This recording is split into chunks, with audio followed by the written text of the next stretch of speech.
Hi everyone, welcome back to the channel.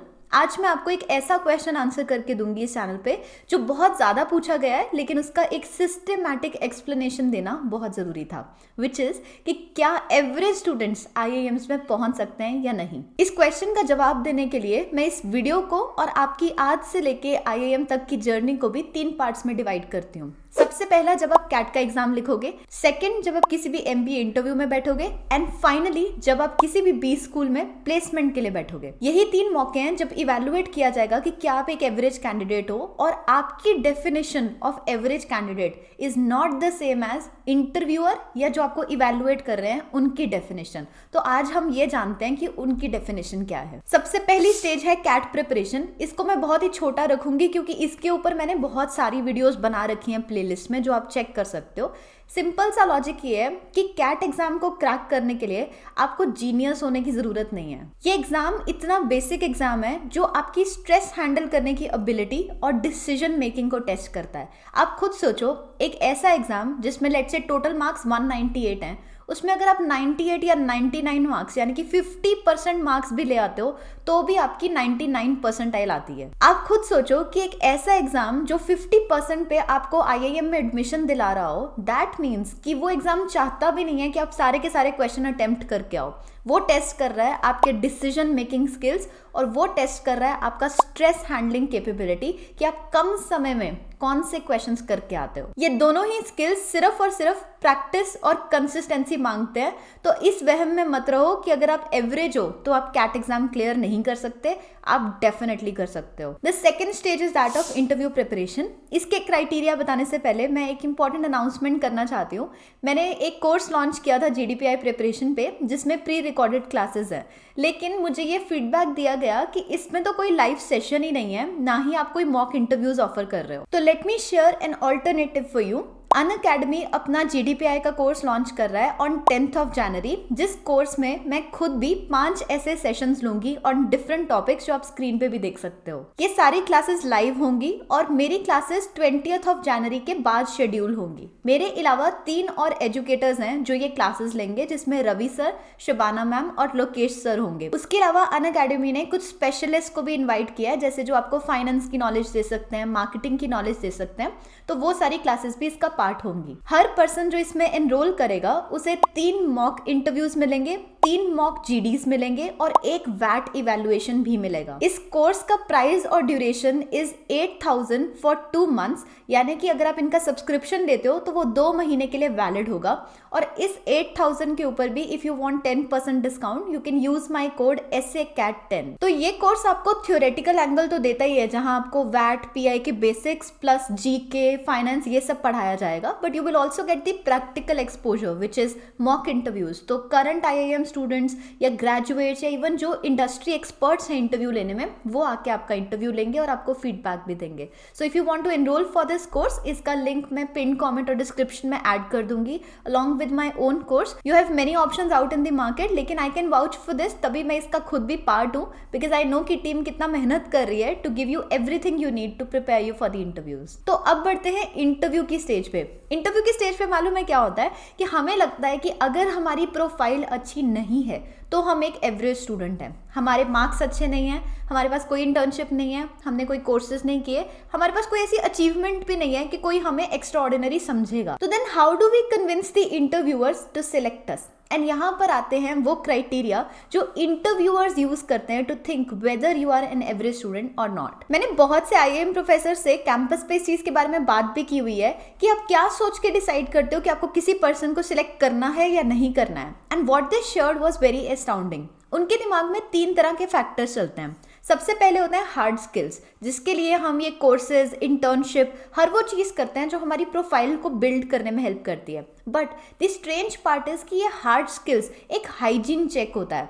This is important but not the make और break criteria. The second important criteria they are looking at are soft skills. आप किस तरह से बात करते हो, कितना कॉन्फिडेंस एग्जिबिट करते हो, कितनी नेटवर्किंग करने की कैपेबिलिटी है आप में। इस तरह के वो सारे स्किल्स जो हमने 5 स्किल्स वाली वीडियो में भी डिस्कस किए थे, they are looking looking for them. And finally, which is actually the make or break, is potential. Potential का मतलब ये होता है कि आप में शायद अभी तो उतनी कैपेबिलिटी नहीं होगी, लेकिन क्या आप पोटेंशियल रखते हो कि जब आप कॉलेज में एंटर करोगे, किसी भी MBA कॉलेज में, तो आप वहाँ के एनवायरनमेंट को यूज करके अपने आप को ग्रूम कर सकते हो to become a deserving candidate. ये चीज याद रखना कि हर पर्सन जो इंटरव्यू में सिलेक्ट होता है वो ऑलरेडी एक सुपरस्टार, एक एक्स्ट्रा ऑर्डिनरी स्टूडेंट नहीं होता है. हम जैसे एंटर करते हैं किसी भी कॉलेज में वैसे एग्जिट नहीं करते हैं. वो कॉलेज हमें शेप करता है, लेकिन उस कॉलेज का एनवायरनमेंट हर पर्सन को शेप नहीं कर सकता. वो सिर्फ उन्हीं लोगों को ही शेप कर सकता है जिनमें फर्दर ये 2 क्वालिटीज हों. पहली क्वालिटी होती है एडेप्टेबिलिटी की, यानी कि क्या आप दूसरों से सीख के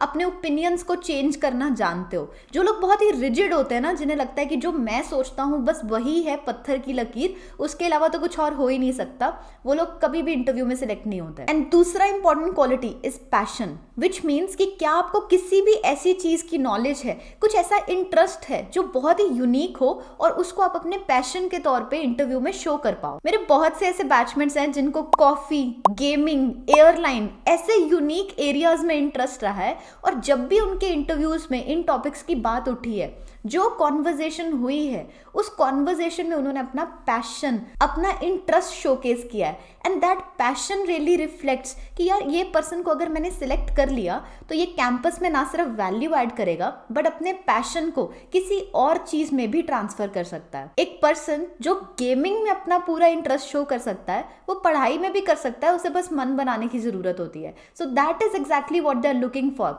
अडैप्टेबिलिटी एंड पैशन. तो अगर आपको लगता है कि आप एक एवरेज स्टूडेंट हो, आप इंटरव्यू प्रिपरेशन के स्टेज के लिए सिर्फ हार्ड स्किल्स पे फोकस मत करो. That is what everybody does, लेकिन वो हार्ड स्किल्स एक हाइजीन फैक्टर है, वो उतने इंपॉर्टेंट नहीं होते.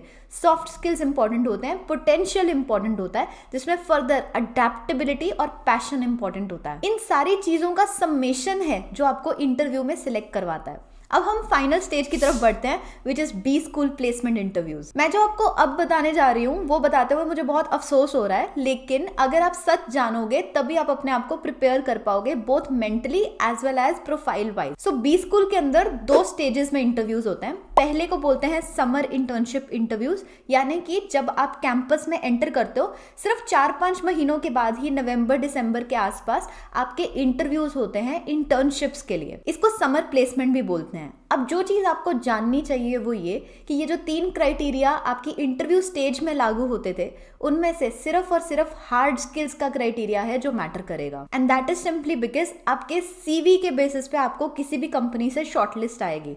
सॉफ्ट स्किल्स और पोटेंशियल तो तब काम आएंगे जब आप एटलीस्ट इंटरव्यू स्टेज तक पहुंचोगे, लेकिन अगर आपको किसी कंपनी से शॉर्टलिस्ट ही नहीं आएगी तो आपकी प्लेसमेंट कैसे लगेगी. That is why it is extremely important कि आप अपनी कैट प्रिपरेशन के साथ साथ, या अगर आप कैट क्लियर कर चुके हो, इंटरव्यू देने जा रहे हो, अपनी एडमिशन से पहले अपने CV को फिलअप करो as much as possible, because वो हार्ड स्किल्स वहां बहुत काम आएंगे. आप उसमें कोर्सेज कर सकते हो, इंटर्नशिप्स कर सकते हो, पार्ट टाइम जॉब्स कर सकते हो, अपने फैमिली बिजनेस में काम कर सकते हो. There are so many scholarships जिसके लिए अप्लाई कर सकते हो. कितने सारे ओलंपियाड्स, कॉम्पिटिशन्स ऑर्गेनाइज होते हैं, किसी भी NGO में वॉलंटियर कर सकते हो. There are so many things that you can do, but खाली मत बैठना, क्योंकि जब आपको समर इंटर्नशिप में शॉर्टलिस्ट नहीं आती है ना, तब बहुत धक्का लगता है. तब लगता है कि कैट भी क्लियर हो गया, इंटरव्यू भी क्लियर हो गया, बट अब शॉर्टलिस्ट नहीं आ रही है. That is why hard skills are very important. Summer internship के अलावा दूसरी तरह की प्लेसमेंट होती है फाइनल प्लेसमेंट, जो कि आपके सेकेंड ईयर के एंड की टुवर्ड्स होती है. दैट इज दी जॉब जो आपकी इवेंचुअली लगती है. अब समर इंटर्नशिप और फाइनल इंटर्नशिप में रिलेशन क्या है और समर इंटर्नशिप इतनी जरूरी क्यों है वो समझो.